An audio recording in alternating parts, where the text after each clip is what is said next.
Welcome to west plus affairs. और हम इस वीडियो में पढ़ने वाले हैं जो बर्मिंघम में हुए थे 2022 के जो राष्ट्रमंडल खेल थे उनके बारे में हम देखेंगे।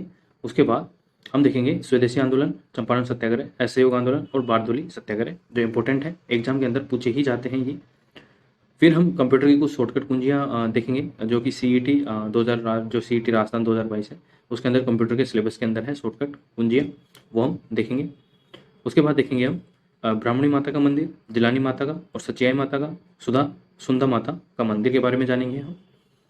उसके बाद गांधी इरविन समझौता, इंडियन नेशनल कांग्रेस का कराची अधिवेशन, पूना पैक्ट समझौता और व्यक्तिगत सत्याग्रह के बारे में हम देखने वाले हैं इस वीडियो के अंदर। तो चलिए शुरू करते हैं। सबसे पहले वीडियो के अंदर बर्मिंघम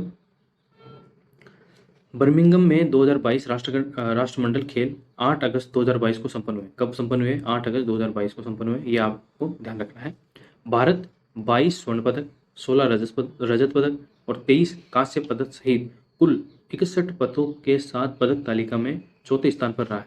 तो ये आपको ध्यान रखना है, जो इंडिया है वो कुल 61 पदकों के साथ पदक तालिका में कौन से स्थान पर रहा है? 4th स्थान पर रहा है, जिसके अंदर 22 गोल्ड है, 16 सिल्वर है और 23 ब्रॉन्ज है।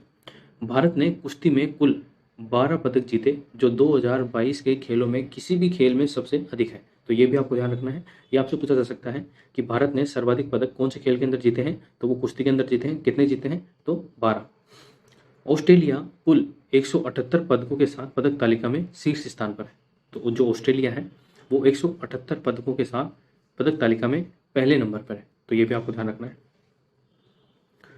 फिर हम देख लेते हैं कुछ एडिशनल इन्फॉर्मेशन। जैसे राष्ट्रमंडल खेलों को अक्सर महत्वपूर्ण खेलों के रूप में जाना जाता है। यह एक अंतर्राष्ट्रीय बहु खेल आयोजन है। इसमें राष्ट्रमंडल राष्ट्रों के एथलीट शामिल होते हैं।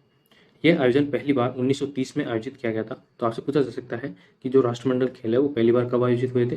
तो 1930 के अंदर आयोजित हुए थे।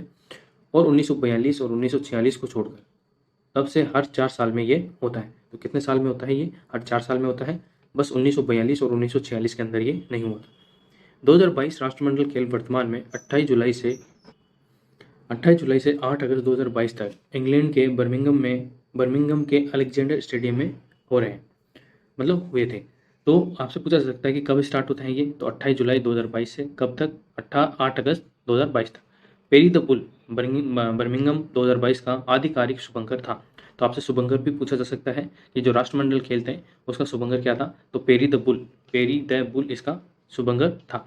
भारतीय पुरुष हॉकी टीम के कप्तान मनप्रीत सिंह और शटलर पीवी सिंधु को राष्ट्रमंडल खेल कॉमनवेल्थ गेम्स 2022 के उद्घाटन समारोह के लिए भारत के ध्वज वाहक के रूप में शामिल किया गया है।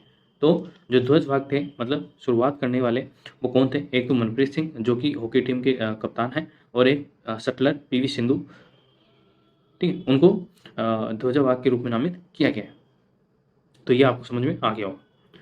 नेक्स्ट हम देख लेते हैं अब स्वदेशी आंदोलन, जो इतिहास का महत्वपूर्ण आंदोलन है, स्वदेशी आंदोलन। उसके बाद चंपारण सत्याग्रह, फिर असहयोग आंदोलन और फिर बारदोली सत्याग्रह। इनमें सबसे पहले है स्वदेशी आंदोलन। जो स्वदेशी आंदोलन की औपचारिक घोषणा अगस्त 1905 में कलकत्ता टाउन हॉल में की गई थी। कहाँ पर? 1905 में की गई थी और कलकत्ता टाउन हॉल में की गई थी। तो ये क्वेश्चन कैसे बनते हैं? तो ये क्वेश्चन बनते हैं जैसे कि जैसे ये सारे आंदोलन दे देंगे, तो इसके आपको क्रोनोलॉजी ऑर्डर के अंदर आपको जमाना होगा। तो क्रोनोलॉजी ऑर्डर में तभी जमा सकते हैं आप जब आपको इनके होने का जो साल हो वो पता हो। जैसे स्वदेशी आंदोलन 1905 में, चंपारण सत्याग्रह 1917 में, असहयोग आंदोलन 1920 में, बारदोली सत्याग्रह 1928 के अंदर। तो वो सारी चीज़ें आपको पता हो तभी आप क्रोनोलॉजी ऑर्डर में लगा सकते हैं। तो वो चीज़ इसमें हमें देखनी है।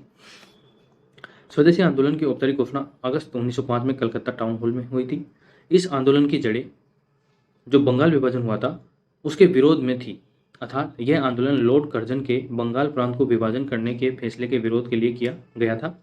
यह मुख्य रूप से विदेशी वस्तुओं के बहिष्कार से संबंधित था। मतलब इसमें यह था कि विदेशी वस्तुओं का बहिष्कार करो और स्वदेशी अपनाओ। विभिन्न नेताओं के नेतृत्व में यह आंदोलन देश के विभिन्न भागों में फैला था। जैसे कि बाल गंगाधर तिलक के नेतृत्व में यह पूना और बॉम्बे के अंदर फैला। कहाँ पर? पूना और बॉम्बे में। यह भी आपसे पूछा जा सकता है कि जो पूना और बॉम्बे के अंदर स्वदेशी आंदोलन था उसका नेतृत्व किसने किया? तो बाल गंगाधर तिलक ने किया। पंजाब में लाला लाजपत राय और अजीत सिंह के नेतृत्व में, दिल्ली के अंदर हैदर रजा के नेतृत्व में और मद्रास के अंदर अंदर चिदम्बरम पिल्लई के नेतृत्व में यह आंदोलन फैला था। तो ये प्रमुख जो स्वदेशी आंदोलन के जो प्रमुख बिंदु हैं वो आपको ध्यान रखने हैं। चंपारण सत्याग्रह, इसकी शुरुआत 1917 के अंदर महात्मा गांधी ने बिहार के चंपारण जिले में की थी। तो ये गांधी जी का प्रथम सत्याग्रह था। ब्रिटिश बागान मालिकों ने बिहार के चंपारण के किसानों को नील की खेती के लिए बाध्य किया था, जो अंततः इस आंदोलन का कारण बना। तो गांधी जी 1915 के अंदर कहाँ से लौटते हैं? दक्षिण अफ्रीका से लौटते हैं 9 जनवरी 1915 के, और इसी दिन 9 जनवरी को हम विदेशी प्रवासी दिवस भी मनाते हैं। तो ये आपको ध्यान रखना है। और ये किसके कहने पे जाते हैं? तो ये आप मुझे कमेंट बॉक्स में बताइए कि ये जो चंपारण गांधी जी चंपारण जाते हैं, ये किसके बुलाने पर जाते हैं वहाँ पर?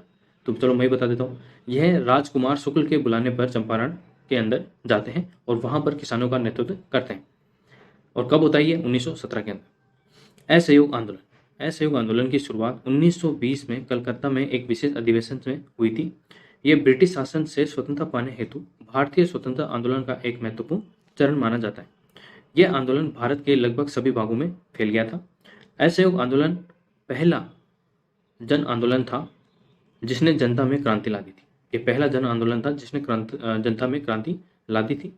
1922 में चोरी चोरा घटना के कारण, ये कब होता है चोरी चोरी घटना?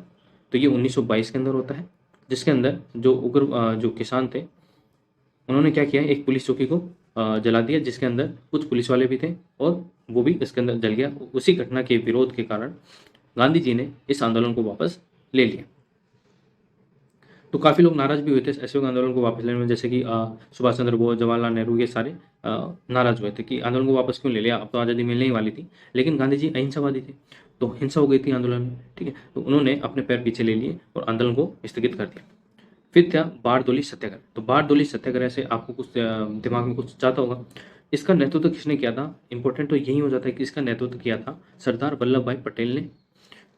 कब हुआ था ये? 1928 के अंदर हुआ था। और सरदार वल्लभ भाई पटेल को इसी आंदोलन के दौरान वहाँ की महिलाओं ने वल्लभ भाई पटेल को सरदार की उपाधि दी थी। किसकी उपाधि दी थी? सरदार की उपाधि दी थी। यह बारदोली के किसानों से अन्यायपूर्ण करों को बढ़ाने के खिलाफ किया गया था। तो ये भी आपको ध्यान रखना। तो अब आपको पता चल गया होगा, स्वदेशी आंदोलन 1905 के अंदर, चंपारण सत्याग्रह 1917, असहयोग आंदोलन 1920 और जो बारदोली सत्याग्रह 1928। तो अब आप क्रोनोलॉजी ऑर्डर के अंदर लगा सकते हैं, जैसे सबसे पहले 1905, फिर 1917, फिर 1920 और 1928। तो ये हो गया आपका क्रोनोलॉजी ऑर्डर। नेक्स्ट हम कुछ इंपॉर्टेंट कंप्यूटर की शॉर्टकट कुंजियाँ देख लेते हैं जो एग्जाम के अंदर पूछी जाती हैं, और ये सीईटी का सिलेबस के अंदर भी है, सीईटी 2022 राजस्थान का। तो उसके हिसाब से भी हम देख लेते हैं। जैसे Alt+F फाइल मेनू विकल्प प्रदर्शित करता है, Alt+E संपादन विकल्प खोलता है, Alt+Tab खुले कार्यक्रमों के बीच स्विच करना Alt+Tab कहलाता है। F1 मदद के लिए हर विंडोज प्रोग्राम द्वारा उपयोग किया जाता है। F2 ये जो F वाली जो कीज होती हैं, ये आपने देखा होगा कीबोर्ड के ऊपरी वाली सबसे ऊपर वाली रो यही होती है। F2 किसी चयनित फाइल का नाम बदलने के लिए, मतलब रीनेम करने के लिए। F5 पृष्ठ या वर्तमान विंडो को ताज़ा करने के लिए, जैसे अपन रिफ्रेश करते हैं, एक बार रिफ्रेश करने के बाद फिर F5 दबाते हैं F5, तो वो रिफ्रेश हो जाता है। उसके बाद Ctrl+D वर्तमान पृष्ठ को बुकमार्क करने के लिए, अधिकांश ब्राउजरों के लिए होता है ये। Ctrl+N होता है एक नया या रिक्त दस्तावेज बनाए या इंटरनेट ब्राउजर में एक नया टैब खोले, मतलब नए टैब के लिए ये होता है। Ctrl+O फाइल खोलने के लिए, तो जैसे फाइल होता है, ये फाइल है, तो नीचे आता है ओपन, तो इसका होता है CTRL+O फाइल खोलने के लिए। नेक्स्ट है Ctrl+A एक बार में संपूर्ण पाठ का चयन करने के लिए, मतलब ये सेलेक्ट करने के लिए होता है। क्या होता है? CTRL+A, ये सेलेक्ट करने के लिए होता है। फिर नेक्स्ट है Ctrl+B टेक्स्ट को बोल्ड करने के लिए, जैसे ये एक टेक्स्ट है, इसको बोल्ड करने के लिए, मतलब मोटा करने के लिए Ctrl+B इसकी शॉर्टकट है। उसके बाद Ctrl+I टेक्स्ट को इटैलिक करने के लिए, मतलब टेढ़ा करने के लिए। पहले तो ये ऐसा था और फिर इसको ऐसा कर देंगे। उसके बाद Ctrl+U चयनित पार्ट को रेखांकित करने के लिए, जैसे आपने A, B, C और D लिख दिया, तो इसको रेखांकित करने के लिए ऐसे Ctrl+U करते हैं। Ctrl+S उस फाइल या दस्तावेज को सहेजें जिस पर आप काम कर रहे हैं, मतलब ये सेव करने के लिए होता है Ctrl+S। फाइल को सेव करने के लिए। कंट्रोल प्लस एक्स पार्ट या छवि के चयनित भाग को काटना, ये कट के लिए होता है। शॉर्टकट कौन सा? कट कॉपी पेस्ट वाला कट है ये, ठीक है। Control plus x. Shift plus DEL ये डिलीट है। शिफ्ट प्लस डिलीट का मतलब होता है चयनित आइटम निकालिए। कंट्रोल सी का मतलब होता है टेक्स्ट या इमेज को कॉपी करना। कंट्रोल एक्स कट करना होता है, कंट्रोल सी कॉपी करना होता है, कंट्रोल V पेस्ट करना होता है, कंट्रोल Y अंतिम क्रिया से फिर से करना मतलब रिपीट करना। फिर है कंट्रोल Z अंतिम क्रिया पूर्ववत करना मतलब रीडू और अंडू, ये दो चीज, रीडू और अंडू। जो अंडू करना है वो कंट्रोल Z और रीडू करना है control Y। Control plus K चयनित पार्ट के लिए हाइपरलिंक डालना मतलब कोई भी लिंक आपको डाल सकते हैं, वहाँ पे बुकमार्क डाल सकते हैं। कंट्रोल प्लस P होता है दस्तावेज को प्रिंट करना। तो ये हो गया आपका कंप्यूटर की प्रमुख कुंजियाँ। नेक्स्ट है अब हमारे क्या कुछ मंदिर देख लेते हैं राजस्थान के माताओं के मंदिर। जैसे कि राजस्थान के 12 जिले की अंता तहसील में स्थित सोरसन गांव में ब्राह्मणी माता का मंदिर है। ये इंपॉर्टेंट क्यों है? क्योंकि विश्व का एकमात्र मंदिर है जिसमें माता की पीठ की पूजा की जाती है। किसकी? मतलब जो बैक होती है, ठीक है, पीठ होता है, पीठ होती है जो, उसकी पूजा की जाती है। और ये विश्व में एकमात्र ऐसा मंदिर है जहाँ पर केवल देवी के पिछले हिस्से की पूजा की जाती है। की पॉइंट देख लेते हैं कुछ। ब्राह्मणी माता बाना से करीब 20 किलोमीटर दूर सोरसान गांव के पास स्थित एक प्राचीन मंदिर है। यह एकमात्र मंदिर है जिसमें देवी की पीठ को सजाया भी जाता है और उसकी पूजा भी की जाती है। माघ शुक्ल सप्तमी को यहाँ पर मेला भी लगता है। कब लगता है? माघ शुक्ल सप्तमी को यहाँ लगने वाला ब्राह्मणी माता का मेला हाड़ौती क्षेत्र का एकमात्र गधा मेला है। जो डोंकी होता है उसका मेला यहाँ पर लगता है। तो ये आपसे पूछा जा सकता है कि हाड़ौती क्षेत्र का एकमात्र गधा मेला कौन सी माता के वहाँ लगता है? तो ब्राह्मणी माता के मंदिर में लगता है। कहाँ पर? तो यह है बारा के अंदर। कब लगता है ये? तो माघ शुक्ल सप्तमी का अवसर पर लगता है। जिलानी माता का मंदिर अलवर क्षेत्र की लोक देवी माना जाता है। जिलानी माता को कहाँ की? अलवर क्षेत्र की। जिलानी माता मंदिर अलवर के बहरोड में स्थित है। अलवर का प्राचीन नाम सालव है। क्या है? सालव है। यह 16 प्राचीन जनपदों में से एक है। मत्स्य साम्राज्य का एक हिस्सा ये था। सचिये माता, ये सचिये माता कहाँ की है? तो आपको याद आ रहा होगा कि ये जोधपुर की है। हारा सचिवालय माता सच्याय माता के रूप में भी जाना जाता है। उनका मंदिर जोधपुर से 63 किलोमीटर दूर ओसिया में स्थित है। ओसिया जोधपुर के अंदर सच्याई माता का मंदिर है। यह मंदिर जोधपुर जिले का सबसे बड़ा मंदिर है। तो जोधपुर जिले का सबसे बड़ा मंदिर सच्याई माता का मंदिर है। इसे उपेंद्र ने 9वीं या 10वीं शताब्दी में बनवाया था। किसने बनवाया था? उपेंद्र ने बनवाया था। फिर है सुंदा माता जी का मंदिर, लगभग 900 साल पुराना है, जो एक ऊंची पहाड़ी पर स्थित है, जिसमें माँ सुंदा की मूर्ति स्थापित है और यह जालोर जिले के सुंदा भीनमाल में स्थित है। जो सुंदा माता का मंदिर है वो कहाँ पर है? तो वो जालोर भीनमाल के अंदर स्थित है और ये 900 साल पुराना मंदिर है और एक ऊंची पहाड़ी पर स्थित है, जिसमें माँ सुंदा की मूर्ति स्थापित की गई है। तो ये भी आपको ध्यान रखना है। फिर हम कुछ इंपॉर्टेंट ये देख लेते हैं कि जैसे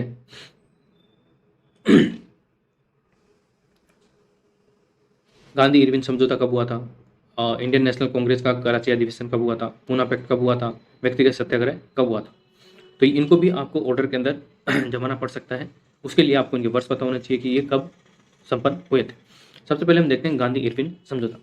ऐतिहासिक गांधी इरविन समझौता महात्मा गांधी और भारत के तत्कालीन वायसराय लॉर्ड इरविन के बीच 5 मार्च 1931 को हुआ था। तो ये डेट आपको याद रखनी है। जो गांधी इरविन समझौता है वो 5 मार्च 1931 को संपन्न हुआ था। यह इसलिए महत्वपूर्ण था क्योंकि पहली बार जब गांधी और वायसराय समकक्ष के रूप में एक दूसरे से मिले थे, तो इस जो गांधी इरविन समझौता हुआ था, इसको दो महात्माओं को मिलन किसने कहा था? सरोजनी नायडू ने। किसने कहा था? सरोजनी नायडू ने कहा था कि यह सम्मेलन दो महात्माओं का मिलन था, यानी कि जो गांधी इरविन समझौता था। इसके कुछ महत्वपूर्ण बिंदु देख लेते हैं। भारतीय राष्ट्रीय कांग्रेस द्वारा सविनय अवज्ञा आंदोलन को बंद करना, जिन्हें हिंसा का दोषी नहीं ठहराया गया है उन सभी राजनीतिक कैदियों को रिहा करना, द्वितीय गोलमेज सम्मेलन में भारतीय राष्ट्रीय कांग्रेस की भागीदारी, व्यक्तिगत उपयोग के लिए करमुक्त नमक बनाने का अधिकार, सत्याग्रहियों की जब्त की गई संपत्ति को पुनः स्थापित यानी कि बहाल करने के लिए इसके अंदर प्रमुख प्रावधान रखे गए थे। तो आपको मुख्यतः ये बिंदु याद रखने हैं। किन किन के बीच हुआ था गांधी इरविन समझौता? तो लॉर्ड इरविन और महात्मा गांधी के बीच के अंदर दो महात्माओं का मिलन किसने कहा था इस समझौते को? तो सरोजिनी नायडू ने कहा था। और ये कब संपन्न होता है? तो ये 5 मार्च 1931 को ये संपन्न होता है। नेक्स्ट है इंडियन नेशनल कांग्रेस यानी कि भारतीय राष्ट्रीय कांग्रेस का जो कराची अधिवेशन है वो कब होता है?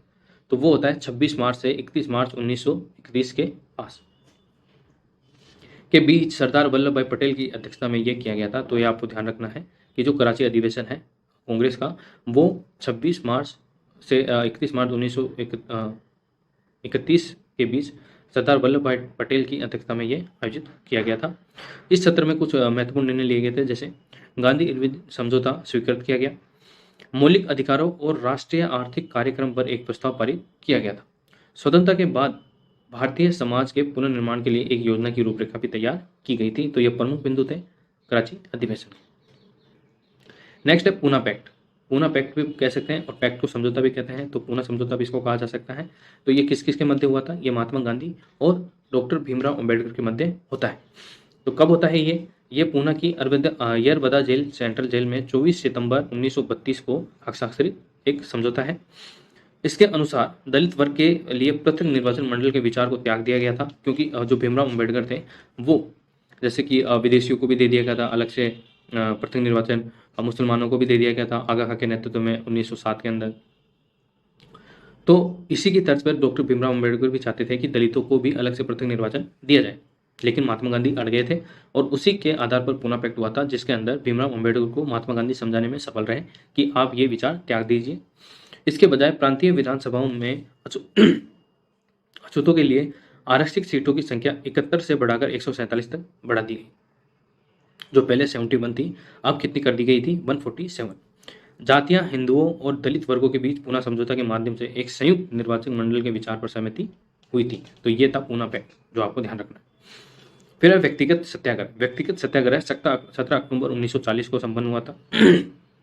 इसके नेतृत्व में, तो ये विनोबा भावे के नेतृत्व में संपन्न हुआ था।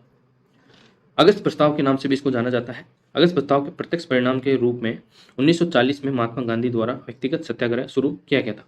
इसके 1940 में व्यक्तिगत सत्याग्रह शुरू किया गया था।